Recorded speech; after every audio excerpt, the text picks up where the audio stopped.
Hi all, എല്ലാവർക്കും പുതിയൊരു ക്ലാസ്സിലേക്ക് സ്വാഗതം. ഈ ക്ലാസ്സിൽ നമ്മൾ പഠിക്കാൻ പോകുന്നത് TDSനെ കുറിച്ചാണ്. Tax deducted at source. GST, VAT എന്നീ സംവിധാനങ്ങൾ പോലെ തന്നെ ഗവൺമെന്റ് വ്യക്തികളിൽ നിന്നോ സ്ഥാപനങ്ങളിൽ നിന്നോ ടാക്സ് കളക്ട് ചെയ്യാൻ ഉപയോഗിക്കുന്ന മറ്റൊരു മാർഗമാണ് TDS. ഈ ടാക്സ് സംവിധാനത്തിന്റെ പ്രത്യേകത പേയ്മെന്റ്സ് നടക്കുമ്പോഴാണ് ഗവൺമെന്റ് ഈ ടാക്സ് കളക്ട് ചെയ്യുന്നത്. ചില പ്രത്യേക സ്ഥാപനങ്ങൾ, എല്ലാ സ്ഥാപനങ്ങളും ഇല്ല, ചില പ്രത്യേക സ്ഥാപനങ്ങൾ ചില എക്സ്പെൻസുകൾ പേ ചെയ്യുമ്പം, അതും എല്ലാ എക്സ്പെൻസുകളും ഇല്ല, ചില എക്സ്പെൻസുകളേ ഉള്ളൂ. അതിനെക്കുറിച്ച് നമുക്ക് വിശദമായിട്ട് പഠിക്കാനുണ്ട്. തുടർന്ന് പറയാൻ പോകുന്നതും അതിനെക്കുറിച്ചാണ്. അപ്പോൾ ഇവിടെ ചില എക്സ്പെൻസുകൾ പേ ചെയ്യുമ്പോൾ ആ എക്സ്പെൻസുകളുടെ എമൗണ്ട് ഇൻകം ടാക്സ് അതോറിറ്റി നിർണ്ണയിച്ചിരിക്കുന്ന ആ ഒരു പരിധിയെക്കാളും കൂടുതലാണ് എങ്കിൽ ഈ പേയ്മെന്റ് നടത്തുന്ന സ്ഥാപനം tax amount deduct, income tax authority നിഷ്കർഷിക്കുന്ന രീതിയിലുള്ളൊരു പെർസെൻറ്റേജ് ആ പേയ്മെന്റിൽ നിന്ന് ഡിഡക്ട് ചെയ്തതിനു ശേഷം ബാക്കിയുള്ള എമൗണ്ട് മാത്രമേ ഇതിന്റെ സ്വീകർത്താവിന് കൊടുക്കാൻ പാടുള്ളൂ. ഇങ്ങനെ കളക്ട് ചെയ്യുന്ന ടാക്സിനെയാണ് TDS എന്ന് പറയുന്നത്, അഥവാ ടാക്സ് ഡിഡക്റ്റഡ് അറ്റ് സോഴ്സ്. അപ്പോൾ TDSനെ കുറിച്ച് കൂടുതൽ കാര്യങ്ങൾ നമുക്ക് മനസ്സിലാക്കാം. അപ്പോൾ ഇവിടെ TDSന്റെ ഡെഫിനിഷനാണ് പറയുന്നത്. എന്താണ് TDS എന്ന് പറയുന്നത്? ഞാൻ പറഞ്ഞ കാര്യങ്ങൾ തന്നെയുള്ളൂ, ഒന്ന് വായിക്കാം. TDS is a certain percentage deducted at the time of payment of various kinds such as salary, commission, rent, interest on dividend, etc. and deducted amount is remitted to the government account. This amount can be adjusted against tax due. Okay. അപ്പോൾ ഇവിടെ പറയുന്ന ഇത്രയേ ഉള്ളൂ. ചില എക്സ്പെൻസുകൾ പേ ചെയ്യുന്ന സമയത്ത് ആ എക്സ്പെൻസിന്റെ നിശ്ചിത പെർസെൻറ്റേജ്, എക്സ്പെൻസുകളുടെ അടുത്ത് പറയുന്നുണ്ട് salary, commission, rent, interest, dividend, ഇവയൊക്കെയാണ്. അപ്പോൾ ഇവയൊക്കെ ചില പ്രത്യേക സ്ഥാപനങ്ങൾ ഇതിന്റെ സ്വീകർത്താവിന് പേ ചെയ്യുമ്പോൾ, അല്ലെങ്കിൽ അവരത് കൊടുക്കേണ്ട ആളുകൾക്ക് പേ ചെയ്യുമ്പോൾ ആ എമൗണ്ട് ഒരു നിശ്ചിത പരിധി, ഗവൺമെന്റ് ഇൻകം ടാക്സ് അതോറിറ്റി നിശ്ചയിച്ചിരിക്കുന്ന എമൗണ്ടിനേക്കാൾ ഒരു പരിധിയിൽ കൂടുതലാണ് എങ്കിൽ ഒരു നിശ്ചിത പെർസെൻറ്റേജ്, അതും ഇൻകം ടാക്സ് അതോറിറ്റി നിർണ്ണയിച്ചിരിക്കുന്ന ഒരു പെർസെൻറ്റേജ് അതിൽ നിന്ന് ഡിഡക്ട് ചെയ്തതിനു ശേഷം അത് ബാക്കിയുള്ള എമൗണ്ട് മാത്രമേ ഇതിന്റെ സ്വീകർത്താവിന്, ഈ പേയ്മെന്റ് സ്വീകരിക്കുന്ന വ്യക്തിക്ക് കൊടുക്കാവൂ. ഇങ്ങനെ ഡിഡക്ട് ചെയ്യുന്ന എമൗണ്ട് ഈ പറയുന്ന ഡിഡക്ട് ചെയ്യുന്ന സ്ഥാപനം പിന്നീട് ഗവൺമെന്റിലോട്ട് പേ ചെയ്യുകയും വേണം. അപ്പൊ ഇതിനെയാണ് TDS എന്ന് പറയുന്നത്. ഇവിടെ തൊട്ട് താഴെ പിന്നെ ഒരു എക്സ്പ്ലനേഷൻ ഉണ്ട്. In simple terms, TDS is a amount of tax getting deducted from person, employee അല്ലെങ്കിൽ deductee by the person paying, employer or deductor. ഒന്നുമില്ല, ഇവിടെ പറയുന്നത് ഒരു പേയ്മെന്റ് നടത്തുന്ന വ്യക്തി, അതിനെ എംപ്ലോയർ എന്ന് പറയുന്നു. ഇപ്പോൾ സാലറി ഒരു ഇങ്ങനെ ഡിഡക്ട് ചെയ്യുന്ന ഹെഡിൽ വരുന്നൊരു പേയ്മെന്റ് ആണ്. ഓക്കെ, അപ്പോൾ ഈ സാലറി പേ ചെയ്യുന്ന സമയത്ത് അത് പേ ചെയ്യുന്ന ആളെ എംപ്ലോയർ എന്നാണ് പറയുന്നത്, അത് സ്വീകരിക്കുന്ന ആളെ എംപ്ലോയി എന്ന് പറയുന്നു. അപ്പം ഈ എംപ്ലോയറെയാണ് ഡിഡക്ടർ എന്നും ഇത് സ്വീകരിക്കുന്ന എംപ്ലോയിയാണ് ഡിഡക്റ്റീവ് എന്ന് പറയുന്നത്. അതായത് ആരാണോ ഈ ടാക്സ് ഡിഡക്ട് ചെയ്യുന്നത് അയാളെ ഡിഡക്ടർ എന്നും, ആർക്ക് പേയ്മെന്റ് നടത്തിയപ്പോഴാണോ അല്ലെങ്കിൽ ആരുടെ ടാക്സ് ആണോ ഇദ്ദേഹം ഡിഡക്ട് ചെയ്തത് അദ്ദേഹത്തിനെ ഡിഡക്റ്റീവ് എന്ന് പറയുന്നത്. ഈ പേയ്മെന്റിന്റെ സ്വീകർത്താവിനെ ഡിഡക്റ്റീവ് എന്ന് പറയുന്നു. അടുത്തതായി TDSനെ ഒന്നുകൂടി ഒന്ന് വിശദീകരിക്കുന്നുണ്ട്. വൈ TDS, എന്തിനാണ് TDS? TDS ഇവിടെ പറയുന്നത് the concept of TDS envisages the principle of pay as you earn. അതായത് ഒരു വ്യക്തി ഏൺ ചെയ്യുമ്പോൾ തന്നെ ടാക്സ് പേ ചെയ്യണം, ഗവൺമെന്റിലോട്ട് കിട്ടേണ്ട എമൗണ്ട് ഗവൺമെന്റിലോട്ട് കിട്ടണം. പിന്നെ ഒരു ടാക്സ് എവേഷൻ അല്ലെങ്കിൽ ടാക്സ് കബളിപ്പിക്കുന്ന പരിപാടി നടക്കാതിരിക്കാൻ വേണ്ടിയിട്ട് സംവിധാനം ചെയ്തിട്ടുള്ള ഒരു ടാക്സ് സിസ്റ്റമാണ് TDS. ഒരു വ്യക്തി അവന്റെ ഇൻകം ഏൺ ചെയ്യുമ്പോൾ തന്നെ ഗവൺമെന്റ് എന്ത് ചെയ്യും? ആ ടാക്സ് ഡിഡക്ട് ചെയ്യും. ഇപ്പോൾ ഉദാഹരണം പറയുമ്പോൾ ലോട്ടറി ടിക്കറ്റ് വിൻ ചെയ്യുന്ന ആൾക്കാർക്ക് ഇപ്പോൾ 1 കോടി രൂപ വിൻ ചെയ്താലും അതിന് 33% അല്ലെങ്കിൽ 30% ഗവൺമെന്റ് ഡിഡക്ട് ചെയ്തതിനു ശേഷം ബാക്കിയുള്ള ഒരു 70 lakhs rupees മാത്രമേ ഈ വിൻ ചെയ്യുന്ന ആൾക്ക് കൊടുക്കത്തുള്ളൂ. അതായത് 1 കോടി രൂപ അദ്ദേഹം വിൻ ചെയ്തു, അദ്ദേഹം ഗവൺമെന്റിലോട്ട് അടയ്ക്കേണ്ട 30 ലക്ഷം രൂപ അപ്പോൾ തന്നെ ഡിഡക്ട് ചെയ്ത്, അത് അപ്പോൾ തന്നെ കളക്ട് ചെയ്ത് ബാക്കി എമൗണ്ട് അദ്ദേഹത്തിന് കൊടുക്കത്തുള്ളൂ. പേയ്മെന്റ് കൊടുക്കുന്നതിന് മുമ്പ് തന്നെ ടാക്സ് കളക്ട് ചെയ്യും. ഓക്കെ, അങ്ങനെ ആ ഒരു പ്രോസസ്സിനെയാണ് TDS എന്ന് പറയുന്നത്. ഇവിടെ പറയുന്നത് tax must be deducted at the time of payment in cash or cheque or credit to the payee's account. അതായത് സ്വീകരിക്കുന്ന വ്യക്തിയുടെ അക്കൗണ്ടിലോട്ട് ഈ പറയുന്ന എമൗണ്ട് ക്യാഷ് ആയിട്ടോ ചെക്കായിട്ടോ ക്രെഡിറ്റ് ആയിട്ടോ എങ്ങനെയാണോ ഇത് പേ ചെയ്യുന്നത് ആ ടൈമിൽ തന്നെ ഡിഡക്ട് ചെയ്യുന്ന, ടാക്സ് ഡിഡക്ട് ചെയ്യുന്ന ഒരു പ്രോസസ്സാണ് TDS.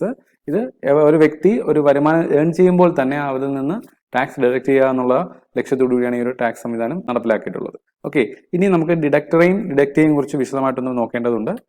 എന്താണ് ഡിഡക്ടർ, എന്താണ് ഡിഡക്റ്റീവ്? ഞാൻ ഓൾറെഡി ഒന്ന് പറഞ്ഞു കഴിഞ്ഞു. ഡിഡക്ടർ എന്ന് പറഞ്ഞാൽ ഒരു പേയ്മെന്റ് നടത്തുന്ന വ്യക്തിയെ, അതായത് ഇപ്പം ഒരു എംപ്ലോയറാണ് എംപ്ലോയിക്ക് സാലറി കൊടുക്കുന്നത്. അപ്പോൾ സാലറി കൊടുക്കുന്ന സമയത്ത് ഒരു സാലറിയുടെ എമൗണ്ട് ഒരു നിശ്ചിത പരിധി, ഇൻകം ടാക്സ് അതോറിറ്റി പറയുന്നതിന്റെ ഒരു പരിധിയെക്കാളും കൂടുതലാണ് എങ്കിൽ ആ എംപ്ലോയർ, അതായത് ഡിഡക്ടർ എന്ത് ചെയ്യും? ആ സാലറി കൊടുക്കുന്ന സമയത്ത് ഈ എംപ്ലോയി ഡിഡക്റ്റീവ് ഈ സാലറി സ്വീകരിക്കുന്ന വ്യക്തി ഗവൺമെന്റിലോട്ട് അടയ്ക്കേണ്ട ടാക്സ് എമൗണ്ട് അതിന്റെ പെർസെൻറ്റേജ് വെച്ച് കാൽക്കുലേറ്റ് ചെയ്ത് ഡിഡക്ട് ചെയ്യും. ഇപ്പോൾ സപ്പോസ് ഒരു വ്യക്തി 1,00,000 രൂപയാണ് സാലറി ഇൻകമായിട്ട് മേടിക്കുന്നത് വിചാരിക്കുക മന്ത്ലി. അപ്പോൾ അദ്ദേഹം ഗവൺമെന്റിലോട്ട് അടയ്ക്കേണ്ട ടാക്സ് എമൗണ്ട് അതിന്റെ 10% വിചാരിക്കും. ഇതൊരു ഇമാജിനറി എക്സാമ്പിൾ ആണ് ഈ പറയുന്നത്.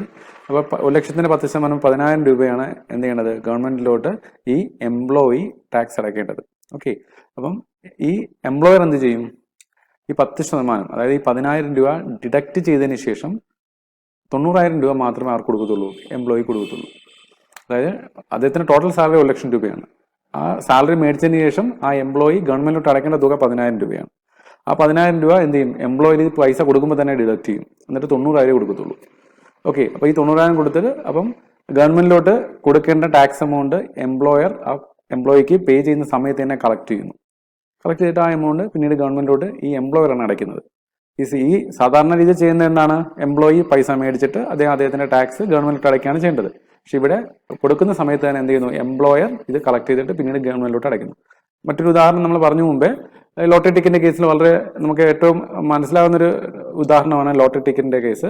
ഇപ്പോൾ ലോട്ടറി വിൻ ചെയ്യുന്ന ഒരാൾക്ക് ഇപ്പോൾ 1 കോടി രൂപയാണ് പ്രൈസ് അടിക്കുന്നതെങ്കിൽ ആ പ്രൈസ് 1 കോടി രൂപ അദ്ദേഹത്തിന് ലഭിക്കില്ല. 30% ഗവൺമെന്റ് ടാക്സ് പിടിച്ചതിന് ശേഷം 70,00,000 രൂപ മാത്രമേ അദ്ദേഹത്തിന് ലഭിക്കത്തുള്ളൂ. അപ്പൊ ആ ഗവൺമെന്റിനെ ഡിഡക്ടർ എന്നും ഈ ലോട്ടറി വിൻ ചെയ്ത ആളെ ഡിഡക്ട് ചെയ്യും എന്നാണ് നമുക്ക് ഉദാഹരണത്തിലൂടെ പറയാൻ സാധിക്കുന്നത്. ഓക്കെ, അതാണ് ഇവിടെ പറയുന്നതും. Deduct is a person or company who is liable deduct the tax at source from the payment being made to the party. അതായത് ഈ ഡിഡക്ടർ എന്ന് പറഞ്ഞാൽ ഒരു വ്യക്തിയാകാം അല്ലെങ്കിൽ ഒരു കമ്പനിയാകാം. ആരൊക്കെയാണ് ഈ ഡിഡക്ട് ചെയ്യേണ്ട വ്യക്തികൾ നമ്മൾ ഇനി പഠിക്കാൻ പോകുന്നതാണ്.